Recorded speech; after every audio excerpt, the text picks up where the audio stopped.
Welcome to the Women in Wealth podcast, brought to you by Regina McCann-Hess, a certified financial planner with over 2 decades of experience. This show is for professional women who want guidance in working towards their retirement vision in learning, building, planning, striving for your dreams, and putting the work in now so that you can pursue your financial independence. People often ask me about inflation, and the best way, I think, to describe inflation is to think about your cost of bread, milk, and eggs during a snowstorm and compare it to the cost of your bread, milk, and eggs from last year's snowstorm. So let's get started talking about inflation with that thought in mind. We always have to refer to food somehow. So that's what we're doing today. We're going to talk about the 10 things you should know about inflation. And those are the basic ways of an invisible thief that impacts your wallet and your portfolio. Because things cost more, you wind up spending a little bit more for those items. So officially, the first thing that you should know about inflation is what it is. Inflation is why your groceries cost more today than they did a year ago. Remember my snowstorm analogy? And of course, way more than last year, like 20 years ago, 30 years ago, 50 years ago.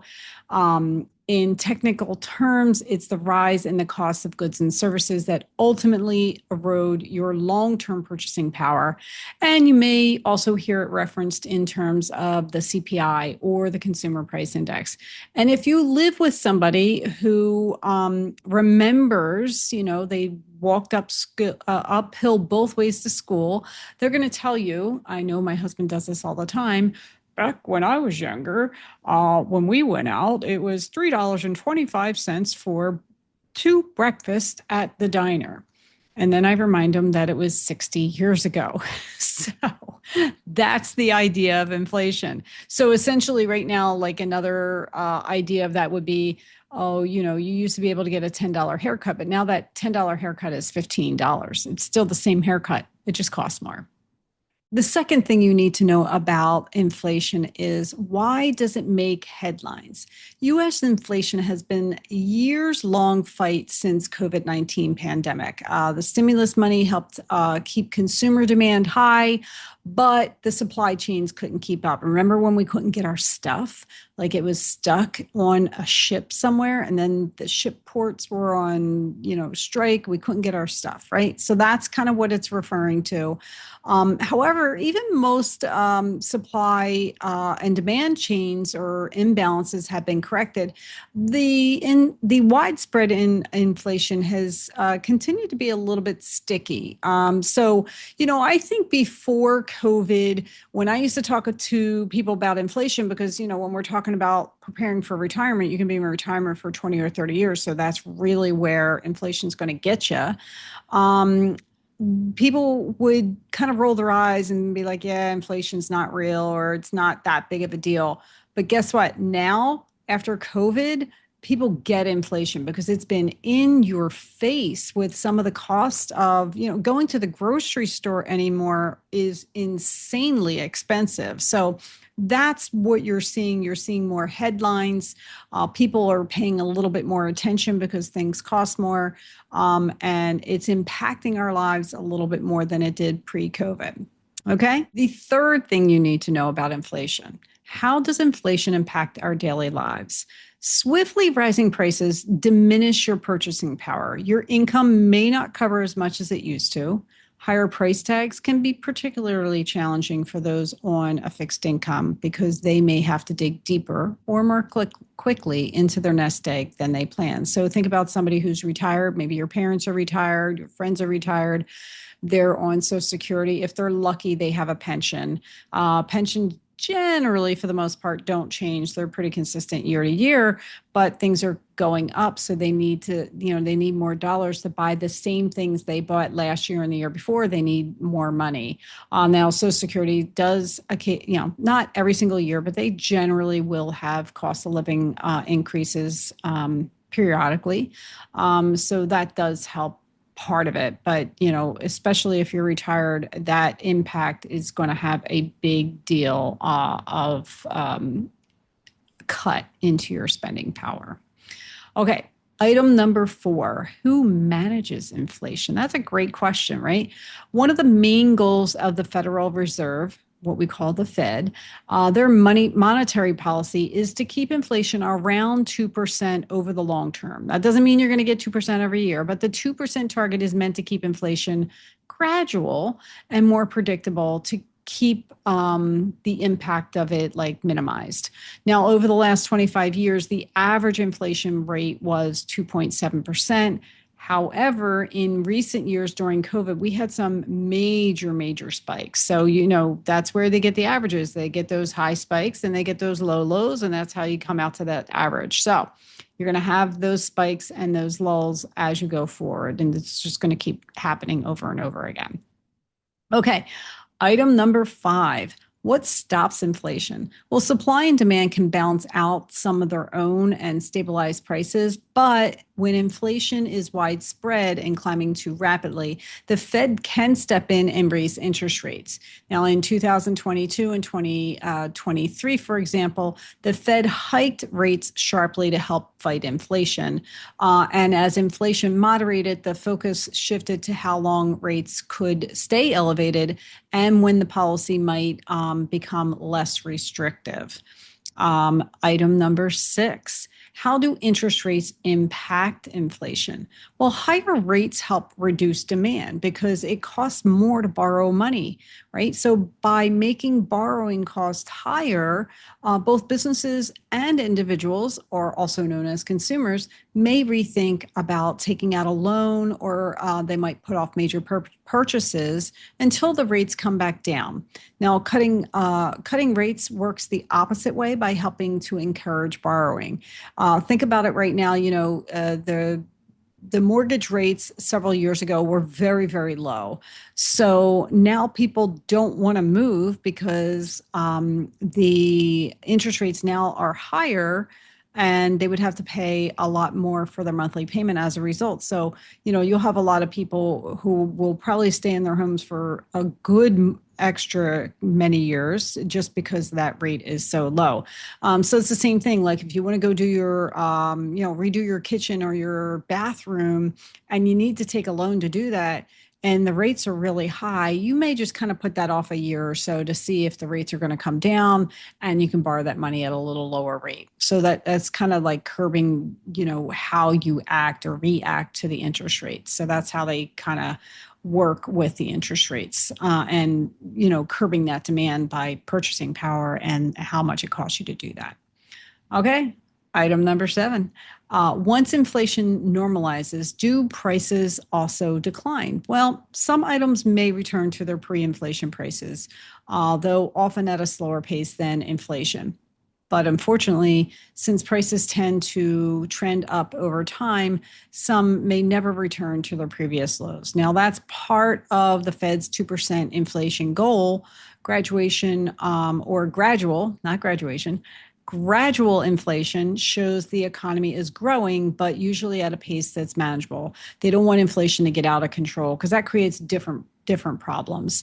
But like we say, the inflation now versus at the height of COVID, we're saying, or the analysts are saying, hey, our inflation isn't as bad, but it doesn't mean that things still aren't expensive because we had such huge price spikes during COVID. Now, some of that pulled back a little bit, but it's still really expensive to buy certain things. And, and then you have whenever there's an energy crisis or there's a conflict somewhere, oil prices go up, so it costs more to drive, things like that. So those are going to be things that are recurring activities that are going to also impact inflation as well. Okay, so item number 8. What if prices reverse course sharply? Now, the Fed strives to maintain more of like a Goldilocks-like balance of inflation. That's neither too high nor too low, if you remember the story. So if prices decline rapidly, known as deflation, it can be a sign of a weakening economy. And without sufficient demand, companies may end up cutting production and jobs. Okay, the eighth thing to know about inflation is What if the prices reverse course sharply? So the Fed strives to maintain a Goldilocks like balance of inflation that's neither too high nor too low, kind of like the story, right, of the three bears. But if prices decline rapidly, which is known as deflation, it can be a sign of a weakening economy. Now, without sufficient demand, companies may end up cutting production and jobs. So you can see how deflation could be a problem as well. Even though we're not crazy about the inflation, deflation can create its own little problems that we want to try to avoid. Okay, item number 9. How often has inflation been an issue? Well, inflation tends to crop up after wars as the economy returns to like more of a peaceful rhythm. Climbing oil prices are also a common culprit. The 1970s are the most well-known period of lasting inflation. I mean, I just all sorts of stories about in the 1970s. Now, those were caused by the two oil supply related issues. Oil prices also spurred inflation in the late 1980s, as well as the early 1990s, but it wasn't much of a concern in the United States until about 2022 again. So, yeah, so if you don't know what I'm talking about, the 1970s, Google 1970s inflation, see what the interest rates were. It was crazy. You think the interest rates really high for a mortgage now? Go look at what the interest rates were for a mortgage back in the 70s. That was just crazy town on that. Okay, so the last item that we have for inflation today, number 10, is how could inflation impact my portfolio? So now there are some asset class that have historically thrived during periods of high inflation. Treasury inflated Treasury inflation protected securities, also known as TIPS, are bonds that can adjust their principal to account for rising or falling inflation, which means their interest rates are going to adjust as well. So for equity investors, companies with purchasing power can pass higher costs on to consumers. So, you're really going to see the TIPS being impacted by that, by the inflation more so. Even though sometimes, like I say, pre-COVID, you didn't really feel the inflation, that's kind of how the Fed wants it. They want you to, not feel the pain of it. And that's why they try to keep it at that 2%. But COVID was, something that who knew you would ever live through a pandemic, right? We thought that was, old age type stuff, like back in the 1800s. But life happens, right? So things happen. We went into COVID, and as a result, there was a huge inflation on pretty much about everything.